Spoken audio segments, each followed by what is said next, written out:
A new name rumored for the WWE Hall of Fame 2024 class. An NXT star received plenty of praise backstage. A top TNA star confirms that they'll soon be a free agent. And a massive match is set for AEW Dynasty. Hello and welcome to What Culture Wrestling, the solo Sunday news here. Myself, Andrew Pollard. I hope you're well. I hope you're good. I hope your weekend is going as well as it can do. And a huge happy Mother's Day to everybody out there who is celebrating. If you're in the US, don't panic. It's okay. It's just the UK Mother's Day today. I know whenever there's anything like that comes around, people start to panic and think they missed it. But no, if you're in the UK and celebrating a big happy Mother's Day, I'll be taking my mum out after work for a little bit of bite to eat. But you don't want to hear about my eating habits, so let's talk wrestling. And Leah Maivia specifically, we're going to talk about first because she is the latest name rumored for the WWE Hall of Fame 2024. Now, we've already got Paul Heyman, we've already got Bull Nakano, we've got the US Express of Mike Rotunda and Barry Windham. They've been announced so far for the 2024 class. And now, speaking on the latest episode of his SRS Q&A over at Fightful, Sean Ross Sapp has noted how Leah Maivia is supposed to be inducted as part of the 2024 class. Now, Leah Maivia is famous for being one of the first ever female promoters taking over Polynesian Pro back in 1982 after the passing of her husband, High Chief Peter Maivia. And now Polynesian Pro would remain open until 1988. Leah herself would sadly pass away in 2008 at the age of 77. Now, of course, if you've been watching Young Rock, which was a very dwindling audience, and I believe the show has since been cancelled. But if you watched Young Rock, elements of Leah Maivia's life were brought to small screen life, I guess you could say, in as part of that series. Now, The Rock, of course, Dwayne Johnson, he is the grandson of Leah Maivia. And this also comes hot on the heels of reports that The Rock, Dwayne Johnson, the great one, the People's Champion. I don't know why I'm throwing out loads of nicknames there, but I will do. Yeah, this comes hot on the heels of reports that Dwayne is having an input in this, on this year's WWE Hall of Fame class. Another name that was rumored at the start of last week as well was Haku. So we'll have to wait and see whether Haku and Leah Maivia or Leah Maivia end up in the Hall of Fame this year, because we're already at 4 names. Now, technically it's 3 acts because the US Express is an act on itself. But you've got to keep in mind that last year there was only 5 names inducted into the Hall of Fame. There was Rey Mysterio, there was the Great Muta, there was Stacy Keibler, there was Andy Kaufman, and there was Timmy White. Now we're already at 4 names, 3 acts. So it remains to see how much room there's going to be in the Hall of Fame this year, because these days they try and keep the broadcast relatively short because it's taped after SmackDown. Well, it airs live after SmackDown on the Friday before WrestleMania. I know it's not for everybody, but being the nerd that I am, I love the long, traditional old classic Hall of Fames that go on for like 4 hours, and you get 20-minute, 40-minute, half an hour speeches from certain people. But that's not the format these days, unfortunately. So yeah, it remains to be seen how many more people get added to the Hall of Fame. But this is the first Hall of Fame that's under the stewardship of Triple H. So maybe things will be handled a little differently than it was in more recent years with just the 5 names last year. But changing gears from the Hall of Fame to NXT, and Dijak is receiving a fair amount of praise in NXT by all accounts. This is a report, again, sticking with Fightful Select, that notes that last week's NXT Asylum match received plenty of praise backstage from NXT officials. That was Dijak against Joe Gacy, and Dijak in particular was praised for the moonsault spot. Let me start that again. The moonsault spot. That is easy for me to say on a Sunday morning from the top of the cage. And it's been a pretty remarkable turnaround for Dijak. When you look back across, I guess, the past year or more, really. He'd been with WWE since 2017, been a mainstay of NXT. Then the poor fella, 2020, was put in Retribution, the doomed, disastrous Retribution. And after Retribution has disbanded, it was Dijak, well, T-Bar, I guess we call him, who was tagging with Mace then, they did nothing. They were 2 big dudes who kind of floated around and would pop up now and again to do a job or just be on main event. So it didn't look great for Dijak, but he did return to NXT towards the end of 2022 as kind of, I guess, like a no-nonsense ass kicker, a little bit, Punisher light, Terminator light. There's elements I see in there as well of Ghost Rider, just kind of this mishmash of just this badass, basically. Now that his rivalries with Wesley, there was Tony D'Angelo, there was Ilya Dragunov, and of course recently Joe Gacy. Dijak's just a really talented dude, a very dependable player. You can drop him in the main event scene of NXT at any point you want. You can use him lower down the card to work with, I guess, to help out some of the younger, greener guys who are on the rise. And likewise, Dijak's somebody who, for me, I don't think he'd look too out of place if you moved him to either Raw or SmackDown, especially these days with Triple H running the show, because Yeah, if it was Dijak, we saw what happened when Dijak went to the main roster under the stewardship of Vince McMahon, where, yeah, Retribution, that's just an all-timer of a bad faction that did absolutely nothing for anybody involved, and the people involved as well, some really talented people in there. But hey, anyway, so Dijak receiving lots of praise in NXT, which is always great to hear, because he's been killing it, man. It's good to see. It's good to see. Somebody else though who could be WWE bound, could be AEW bound, could remain with TNA Wrestling, we'll see, is Steve Maclin. Now this follows on from initial reports last month from Fightful, where Steve Maclin was said to be, his contract basically was said to be expiring in May. Maclin himself has done an interview with WrestleZone the last few days, where he's confirmed that yes, his contract is indeed up in May. He's spoken to TNA management about the situation. But ultimately, his decision will come down to what's best for him and his family. So it seems that obviously he's having a good time in TNA, and he's again just been so good, man. Don't sleep on Steve Maclin. The dude is just so talented. But yeah, it's one of them where it sounds like he's very happy with TNA. He's open to staying with TNA, but he's also open to kind of, seeing what else is out there. And, essentially it comes down to seeing what you're worth, I guess, which is something Josh Alexander recently talked about, where he'd asked for his contract not to be extended because he wanted to weigh up the market and basically get a value for himself, and then maybe stay with TNA if they match that. But anyway, Josh Alexander is staying for an extra year because TNA exercised the option to extend his contract by a year. But Steve Maclin, back to Steve Maclin. Just been absolutely knocking it out of the park. Another one in TNA. 7 years in WWE, had Steve Cutler. Now, Steve Cutler was on my radar because, and this is for such a daft reason, sideburns are the best thing in the world, man. When I don't have a beard, I like to have some big sideburns on. And Cutler caught my attention because it's like, man, there's some good burners there. I like that. So he caught my attention straight away. But it turns out the dude can actually work as well. But that run in WWE, again, it just kind of, I guess, limped to an end because he was a single act in NXT. Then it was the Forgotten Sons, what they called, with Jackson Riker and Wesley Blake. Wesley Blake, another really talented guy. They got called up to SmackDown, and you're thinking, right, okay, they're on the main roster. They're going to get maybe a little bit of a push. Let's see where we go with this. And then Jackson Riker took to X, Twitter, as it was back then. It was still called Twitter then. We didn't have to call it the formerly known as Twitter. No, it was Twitter then. But yeah, Jackson Riker took to Twitter with some comments that basically got the group removed from TV, and they all three of them ended up getting released. But yeah, Maclin landed in TNA in, I think it was June of 2021. Less than 2 years later, would become the world champion. That was when Josh Alexander mentioned him before. He had to vacate the title due to injury. And it came down to a match between Steve Maclin and Kushida. And then Maclin would hold it for, I wrote this morning, I think it was 54 days, and then dropped it to Alex Shelley. I had a really good match, actually, Steve Maclin on Friday against Nick Nemeth, the TNA Sacrifice. That's worth holding it down. Another great TNA show, man. I've always got a lot of love for TNA on whenever I get to do these news videos, or when I'm writing up things, because it's a promotion that has just been doing so much right over the last couple of years, man, and they deserve to get some more time in the spotlight. But yeah, it's when you look at what could be next for Steve Maclin, obviously he's said that he's not ruled out staying with TNA, but you'd have to imagine that, for me, WWE and AEW would surely have interest. Now, Triple H clearly seems to be a fan of his from the time in NXT. But then AEW, you have Deonna Purrazzo, who is the wife of Steve Maclin, so that clearly has an appeal as well for him. But yeah, I'll be interested to see what happens to him, because he's a really, really talented dude. I feel like I've said that a lot today. Hey, there's lots of talented people in the professional wrestling world these days. It's good to see. And what will also be good to see is AEW Dynasty, when we will get what to some people will be a dream match. It's Bryan Danielson versus Will Ospreay. Yes, Sunday, the 21st of April.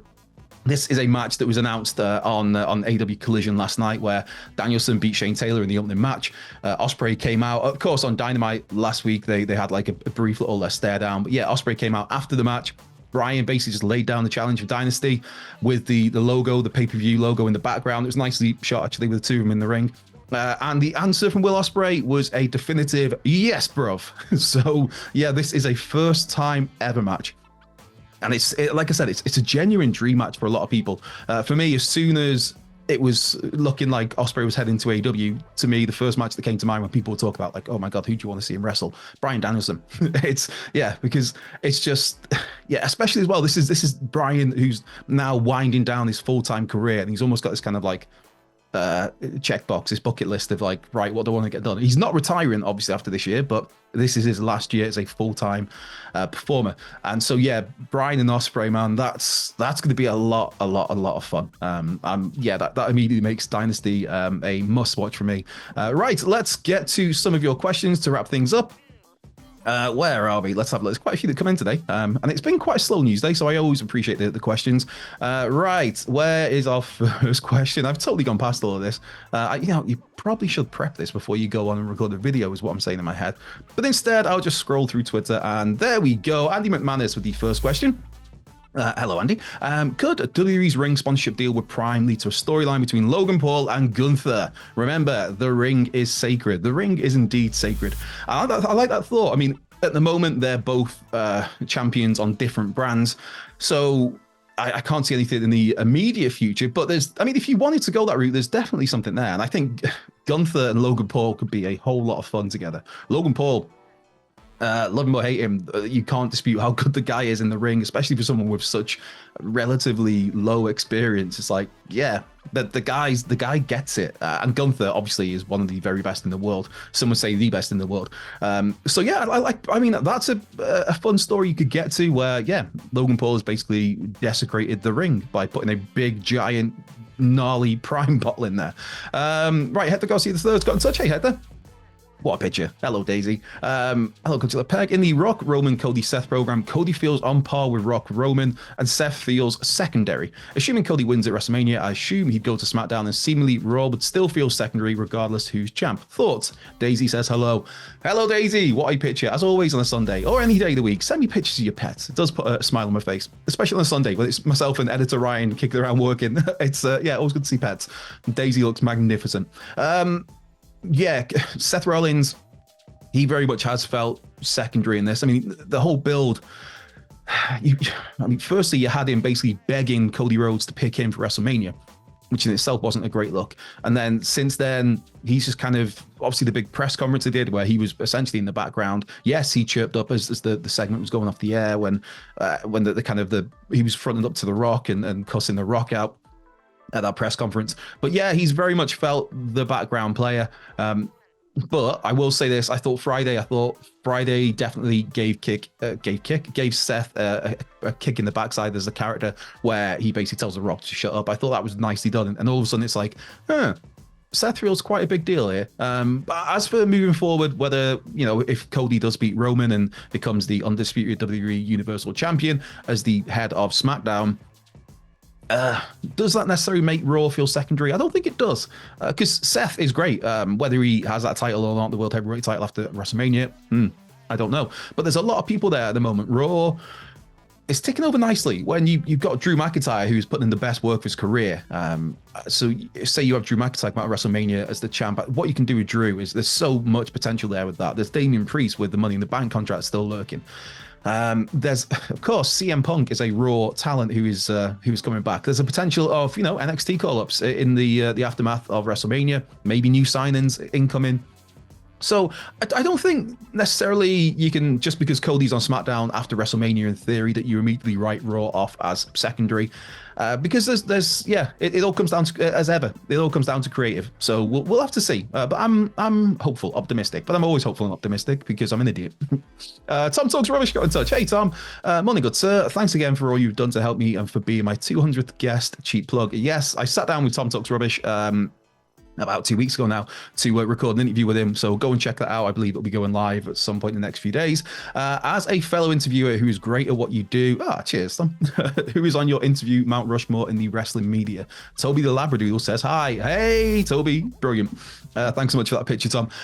Oof, a Mount Rushmore Hall of Fame for wrestling interviewers. I mean, if we're talking, not as in on-screen TV character interviewers, because Mean Gene Okerlund, man, always gets a nod from me.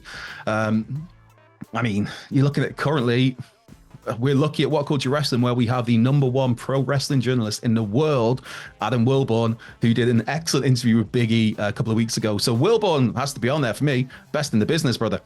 Chris Van Vliet is just phenomenal. Especially see, all of his interviews always tend to be long form chats, which for me, I love that. You get to have a proper deep dive, and the exchanges and everything's very sincere, and just comes across really well with Chris and his work. He's just great, especially when he gets guests back as well. It still maintains a freshness and keeps things interesting. And yeah, very good. Sean Ross Sapp, mentioned him before for some of his reporting, just always does really good work. And I think with SRS, I like the fact that he doesn't always just focus on the big names of a WWE or an AEW. Sean seems to go out of his way to shine a spotlight on other promotions and other talent that maybe are slightly lesser known, which for me is just, I think that's always, you need people like that in the industry, or in any industry, just keeping the attention spread out nicely, sharing the love, I guess you call it. Colt Cabana, I guess, was a proper revolutionary with the art of wrestling back in the day. That was great, man. That was a showcase where sometimes you listen to an episode and it's somebody you never heard of. You come out of that episode of like, right, man, I'm going to check out some of their matches. Or maybe it change your perception of somebody because you just see them as the wrestler, and then all of a sudden, and maybe you don't like them as the wrestler or the character they're playing, and then you get that, like, an hour and a half, 2 hours, whatever, of hearing them talk just as themselves, and it's like, oh man, I'm rooting for that person. Mike Johnson, PW Insider, always, whenever he gets a chance to do an interview, always does really well. I remember there was a great one he did with CM Punk at one of the StarCast events. Bill Apter, you have to have Bill Apter. Bill Apter is one of the OGs, so you can't forget about him. And then you've got like John Pollock. I think John Pollock is just brilliant over at Post Wrestling, who does fantastic interviews when he gets a chance to do them. Doesn't do them as much, like too often, but yeah, I mean, Post Wrestling guys, the crew are there. The guys and gals are just, yeah, another whole lot of love for those guys. And Solomonster, man, Jason Solomon, a lot of love and time for the Solomonster. He's done some great interviews over the years, but again, it's not something he does too often. But two that come to mind, there was DDP, there was Jim Ross. So if I'm going to get that down to a Mount Rushmore, Wilborn, Chris Van Vliet, Sean Ross Sapp, Bill Apter. That's my 4. I believe Mount Rushmore is 4, is it? Yeah. So, yes, great question, that Tom. And again, that interview with myself will be up on Tom Talks Rubbish very soon. Check out his YouTube channel. T on the B, I'm going to get through these quickly, which is what I always say and then don't. Apart from the obvious, Jim Johnston, Cyndi Lauper, Sid, etc., who would you put into the Hall of Fame? I mean, are we talking like just this year, or are we talking anytime in the future? Because obviously there's so many people who are, very, very deserving of a Hall of Fame spot for WWE. The ones that always come to mind straight away, and a similar question came up a couple of weeks ago, and again, it's the first thing that comes up. Demolition. That's one for me. Demolition. Obviously, there's reasons why certain acts aren't in the Hall of Fame, whether they've had issues with WWE, whether they've had lawsuits against WWE, which was the case with Demolition, where they were part of the big concussion lawsuit. But Demolition, man, the Midnight Express, how they aren't in any Hall of Fame, any wrestling Hall of Fame should have the Midnight Express in. I think there's a shout for me as well. Arn Anderson is a singles wrestler. Obviously, he's in as part of the Horsemen. Brian Pillman, I'm amazed isn't in yet. The Rockers, Victoria, that one feels really like overdue for me. And as I mentioned before, it's amazing to me that Haku isn't in. So, I mean, hopefully those rumors that will be in this year do come to pass. William Regal, you've got the Tiger Masks, Sayama Misawa, Mark Rollerball Rocco, that's another one, Black Tiger. But then you look, I don't know, if you look in other companies, people who worked elsewhere,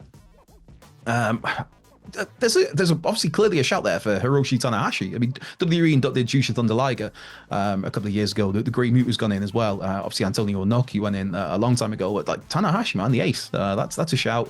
Raven, that's another one. I mean, as a franchise mark, I'd go with Shane Douglas, but I know I'm probably in the minority there. And also as a massive Tatanka mark, I'd go for Tatanka, which again, that's another one that isn't the biggest of names, but I'm surprised Tanker's not in yet because he's worked with WWE quite a lot over the time. Ken Shamrock, Lex Luger there too, that had been rumored for this year, whether that happens or not, but they're both very much worthy. Lex for the length of his career and what he did, Shamrock for the impact he made in WWE as just that first crossover star from MMA. And I mean, he's already in, but for me, it still bothers me with Davey Boy went in, the Bulldog, which, where are we? There we go. I just have these to hand, as has become the case recently. But Davey Boy Smith, the British Bulldog, he is in the Hall of Fame and very deserved. And it was great to see, but it was just like, oh man. it happened during the pandemic where there's nobody there at all, and it's just I just felt sorry for the family inducting him. But yeah, it's great to have him in there. Right, what other questions we got? Morning. I can't say no to dog pictures, can we? Kellaway's got in touch. Morning from myself and Ralph. Hey Ralph, where does Cody go after winning the title at Mania? If he wins, of course, I can see some good potential storylines post Mania as champ, but what lies beyond that? Have a wicked day. You have a wicked day too, Kellaway. I mean, for me, I think Randy Orton's a natural rivalry there. You go back to the whole legacy stuff. So I think there's something with Randy and Cody at some point. As for looking ahead after Cody, if he wins the title after his time as champ, I don't think I can't really see that far ahead, because I think if Cody wins the belt, which we all kind of think he may do, then it's one of them where it's, you know, I think he'll have a long reign with it. We're not talking Roman Reigns long, but I'm saying, like, you know, he's keeping it for the rest of the year. He could keep it through until WrestleMania 41. So I wouldn't get too far ahead of what's after that run as the champ. But I think Randy Orton's one that definitely jumps out to me. And that's one I'd really like to see. One last question. David Newport, good morning, legend. Hope you have a great day. What's your all-time favorite WrestleMania entrance? Mine is a New Day coming out as a giant Bootio cereal box dressed as Dragon Ball characters. And then we have a tortoise or a turtle. I'm going to say tortoise. But yes, thank you very much, David, for sending that picture.